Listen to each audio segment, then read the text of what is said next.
Hello fellow Leggers, thank you for joining us once again for yet another theatre review. Is this press night tonight? It is press night. We've been invited to the Leicester Curve, which is lovely. But I don't think we've been here since White Christmas though. No, we haven't. It's been a while. It has been a while, but glad to be back. And tonight we are seeing a brand new production of a play which is said to be one of the greatest of the 20th century. Ooh.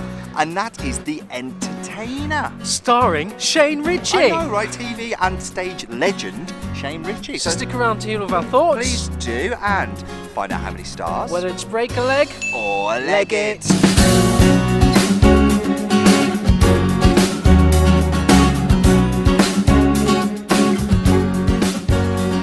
So back at the iconic Curve, this is quite a new theatre, as well as being a bit windy. I mean, it is by theatre standards, because I think when you think theatre, you think traditional pros arch, those red velvet chairs, you know, harking back to a different age. And originally, that's sort of what this piece is about, because it's about a washed-up entertainer. Nice link from there. the sort of heyday of theatre, who was a seaside showman. Okay. But they've modernised it for this adaptation. And by modernised, I don't mean bringing bang up to date. They've set it in the 1980s at the height of the Falklands War.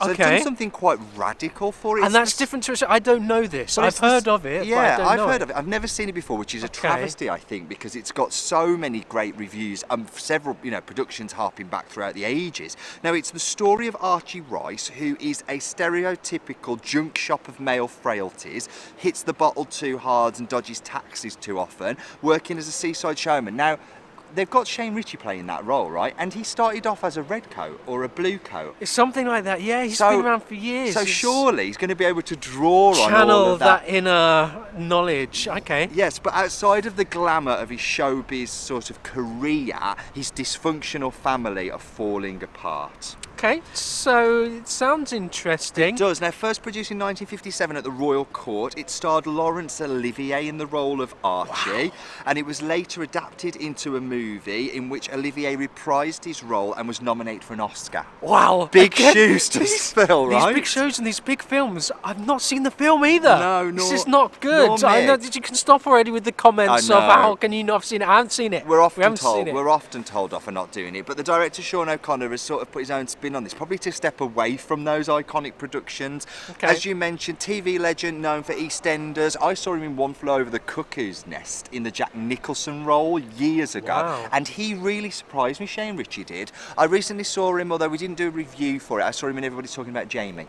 You did? Playing Loco Chanel, and he was great. He was really believable. I think he's great. I've never seen him, but I know he's been around in the musical theatre sphere for a long time, doing big shows, big musical shows. Also in the cast as Jean is former X Factor contestant Diana Vickers. Okay. She's no stranger to the stage, as she played Little Voice in a production, because that's an all singing, all acting role, isn't it? It is singing. You've got to be able to sing. Yep. 2 acts. Not too sure on the runtime, maybe we'll tell you at the end, but stick around for our 30-second interval breakdown. And as usual, stick around to the end to hear our thoughts and find out how many stars. We've come to the interval, which means it is time for the break a Legos. 30-second interval breakdown.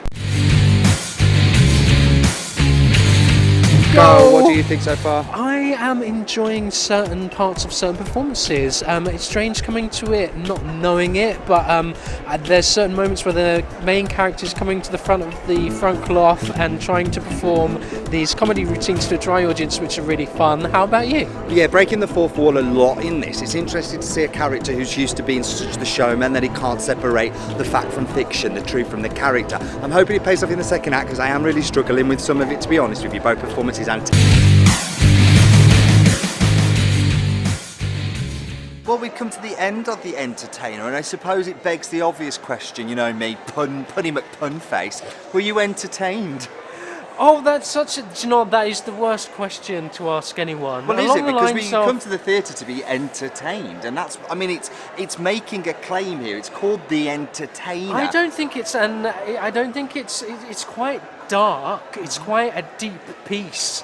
It's telling quite a tragic story of people who don't listen to each other and people who are lost in the time and can't let go of certain things, and life is moving on and they're stuck. So it's not an entertaining piece. Okay, so were you at least, but clearly you've been provoked in some way. You're thinking about what the piece means. To be honest with you, But does that make a good piece? Within that sentence there, you've got more from this than I got, because to be honest with you, I've been left confused, perplexed, bored. There are a few redeeming features, and we'll come into those a little bit later, but very few. To be hailed as one of the greatest pieces of writing of the 20th century, and then to see this piece in this production, I'm wondering why. I'm left with the question, what is so magnificent about this piece? Was it the fact that when it was first staged all those years ago, it was doing something that had never been done before? Was it pioneering in that way? Because by today's standards, if that was the case, I worry about it, and I just don't feel like it's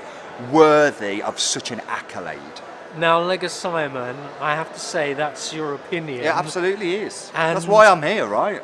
I kind of felt the same. Great. I don't know what it is. I don't know if Yeah. it's this production. You've got this lead role of the entertainer. I don't know what the character's name Archie is. Rice. Is it Archie? Archie. Archie. You've had one beer, love. Chill Archie. out. I can imagine in the right hands, Yes. like in the hands Of Laurence Sir Olivier. Laurence Olivier himself, Yeah. the man. This has so much in terms of range and arc and narrative and grit, Because and comedy and dark. It's in there. Yeah, I can sense exactly. it's I there. can sort of sense it. Like I say, I just hasn't been brought out by this production. But you're absolutely right. In terms of tragicomedy, in terms of, do you know, having those extremes that make theatre great. And it makes me think of the laugh great and cry. comedians of the time that suffer with serious mental health problems like depression when they're alone. They feel this sense of overwhelming loneliness when they're not in front of a crowd, and they have to feel like they're constantly fighting with a public persona and their personal selves. And the struggle, I mean, it's something that is known, you know. But I didn't get that from this. No. I know exactly what you're saying. Like, how do you find inner satisfaction when you don't have an audience in front of you, laughing at you, giving that instant gratification? And I mean, for him, it's drink. He relies on the alcohol. the whole family, you've got this real contrast of him in front of an audience and then him and the family, and everybody drinks. Yeah. And nobody, the line that they keep saying is no one listens. And all of the characters are in real turmoil and torture and inner pain, and yet it's never addressed, it's never spoken about. And I mean, in that way, is it harping to this era where we're now in, where hopefully more and more men are talking about mental health issues and expressing their emotions and encouraged to express their emotions? What does this piece say about today? More than that. Okay. Is the piece any good? We're kind of saying there are bits in. we're trying with to. This trying production. to We haven't gone on to find them. this production yet. No. But I think we're saying that somewhere in the piece, in the Yes. right production, there is magic. Yes. Somewhere. Possibly. Okay. but I I'm think wondering there why. is in the right Okay. hands. Now, there's also some really interesting stuff with this production in terms of bringing it into the 1980s. Lots of echoes of Maggie Thatcher, the Falklands War. There's even racism heavy still in there. Even the comedy acts are outdated and feel uncomfortable and aren't going down well with this audience at the time, it seems, because there's misogyny, there's sexism, there's stereotypes. It's kind of uncomfortable to watch. Yeah. Which a lot of the comedy shows of that time Yeah, are they're all uncomfortable to watch now. mother-in-law jokes. They But were he all, seems to be struggling you know, even I'm then thinking at the about time.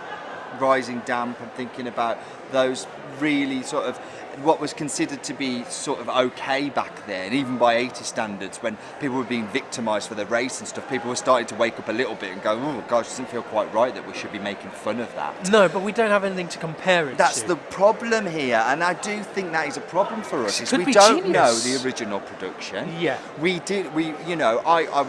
were around in the 80s, but not in the sort of the ages that these people are.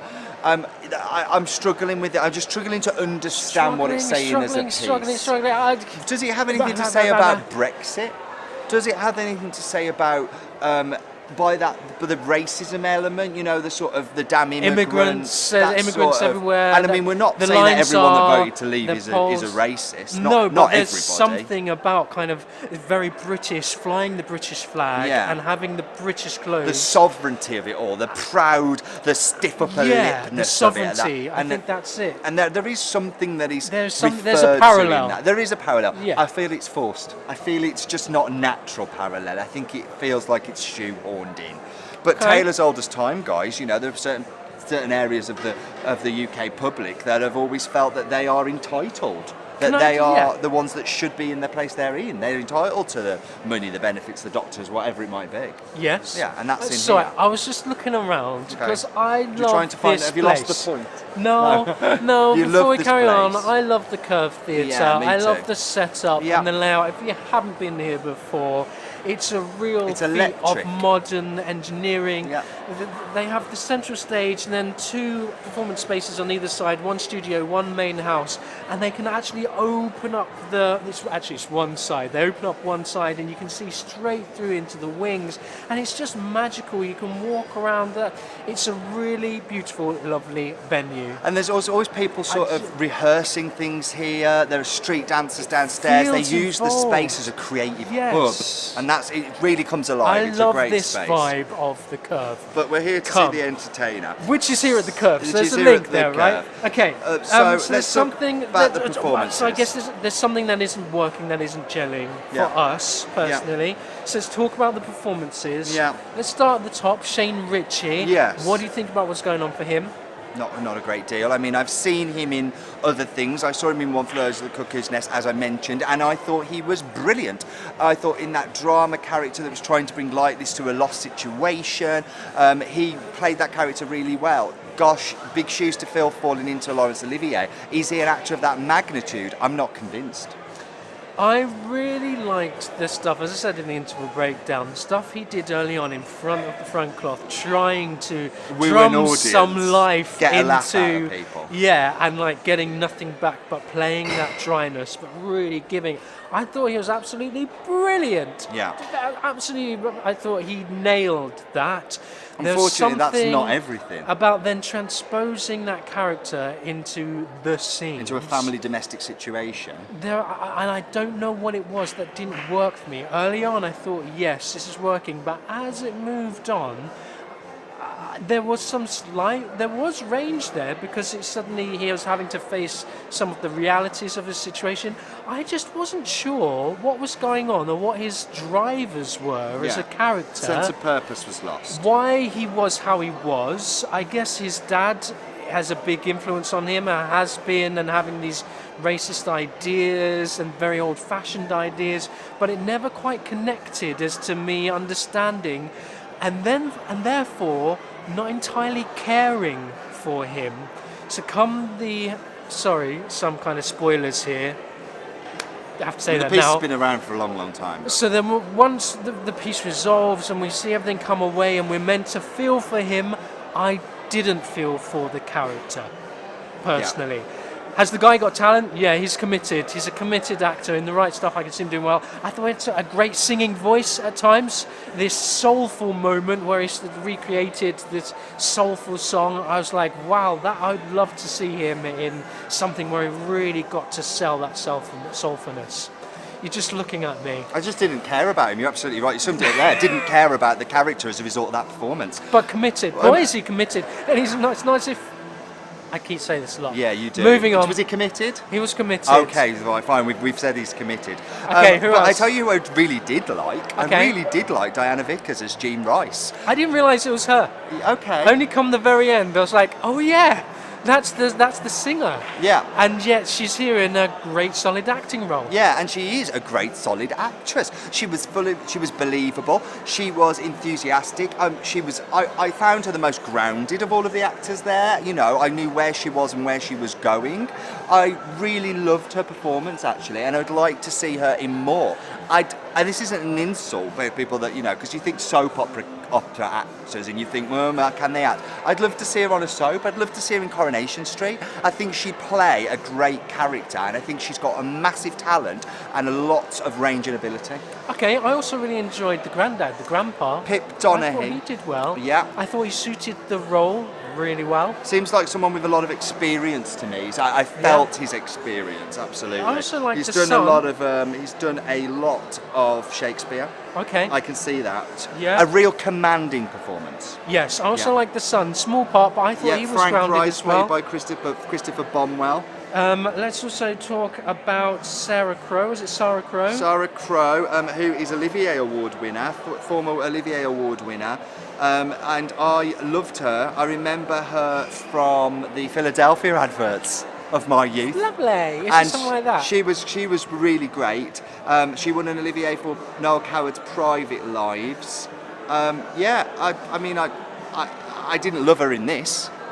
Oh, really? Yeah, I didn't love her in it. Oh, okay. I loved her at times in this. No. I thought she was. I didn't care for her character. I didn't know where her character was, what its purpose was. She played scatty, she just played... I wanted to know, why was this woman compelled to be in a relationship with this man? What made them stay together? What brought them together in the first place? I wanted to get an insight, and I never got to grips with the relationship. And I think that between the two of them, I never got to grips with why they were there, why they were in that moment with each other. And surely, when you've got a couple playing against each other, you've got to believe in their relationship. Or you've got to at least think, you know, like even in the most abusive of relationships, you've got to be able to go, well, I can see why she fell for him in the first place. Or maybe it's her insecurities that brought her towards him. Or maybe it's him thinking he wanted to settle down. I just couldn't fathom it. I was filling in the blanks. It wasn't there. And there are times when you fill in the blanks and it's good and it's okay, but there was something about this which was more, I don't understand. I didn't buy their relationship. I'm not there. At all. And I didn't buy her relationship actually with any of the characters, which was a problem. I didn't understand her drive for and her motivation to care about anybody, which was a problem. Okay. So we've mentioned all the cast because it is a small cast, guys. What I would say that another thing I really like, because there are things to like about this, and I'm sure, guys, this is someone's favourite thing. I really liked the set. Okay. Really liked. What was it about the set you liked? Design. I'm trying to find who did it first. Okay. I can't find who did it. Did you want to talk about why it was? Tell you why I like the set. I like the set because it's set in the 80s, but it wasn't obviously set in the 80s because these people have got no money. He's a struggling actor, doesn't know where his next job is coming from. And as a result, they've still got stuff from the 1950s and 1960s and 1970s. Diana Vickers' character of Jean is wearing very 1970s clothing. It's not sort of in-your-face 80s. It's not neon and big hats and all those things that we now consider to be 80s. It's people just entering the 80s and making the best of what they've got, and I saw that. Also a fake cross arch around the stage which was falling apart, which was crumbling, which metaphorically had something to do with that character. I liked the tie-in of that. I would say the set was the best thing about it for me. Okay. I also do you want to know who it was? Oh yes, it was. No idea. It doesn't say. It doesn't say. We've got a director, lighting, sound, musical, but there's no set designer. Who knows? Comment below if you know. Interestingly, live band. I did think at one point, I wondered if they got a live band. Was it needed? There was a really specific, nice, I think it was a trumpet. Oh, and I heard a cymbal as well that was very clear. And I thought, oh, that's either a really good sound design choice to have picked that out, or there's a live band. I couldn't see them, and I don't know if it was needed. They were good, but I don't know if it was needed. Yeah. We don't know who did the set. I did like the sound design. Thing, guys. I liked maybe the band. Let you into a bit of a Lego moment there. There's an old electricity meter on the wall, and it takes 10 bobs. It takes 50p pieces. The power goes out. The power goes it's out. Going back to the days where you had to put the money in and turn the knob. I remember my maternal grandmother having one of those meters when I was a child, and I don't know how. I'm thinking maybe some salacious methods, because after all, she was my grandmother. She managed to get a key from the meter man, because everything had a little padlock at the time, and my job as a child was to take the money out of the meter and put it back round again and wind the meter on to get more electricity. And it really took me back to that moment, seeing that meter and sort of remembering my childhood for better or for worse. But I loved that attention to detail. Okay, there you go, Legos. Remember those days. I don't think there's anything else we need to draw out, right? Let's wrap it up then. Well, before we do, make sure you hit subscribe if you want to see more reviews. We're here in the Midlands, we're down in the West End, we're here, there and everywhere catching UK tours like this one. Yeah. So like, dislike, be something, don't be nothing. We love to know that you are there. So, for The Entertainer UK tour, co-production at the Curve, setting out from here, we are going to give 2 stars. Yeah, I mean, there's a couple of things to like about it. I didn't love it. The fact it's one of the greatest, I mean, I'm baffled as to how it got that title. But, I mean, come and see it, make your mind up for yourself. For me, I think the director has missed the mark. I'm really sorry. I don't know if I like what the director was doing in terms of some of the creative ideas, bring it modern. I like that. Take risks, be bold, and I like that the director has done this. Even if you fall flat on your face, own it, right? Own it is what Get it's all up about. And do a plie. I don't know if that's where the fault lies or what I'm not quite sure what it was that didn't connect. But something didn't connect. Maybe if you know the piece, let us know what we missed. Yeah, maybe you just fill in. We haven't seen the original. Maybe we'll watch the original and we'll go, wow, there it is. But for this one, no. Fill in the blanks for us. But that's just what you think. Totally just what I think. It's just what I think. What do you think? Let us know down below with a break of Legos. And we'll catch you again soon. Bye.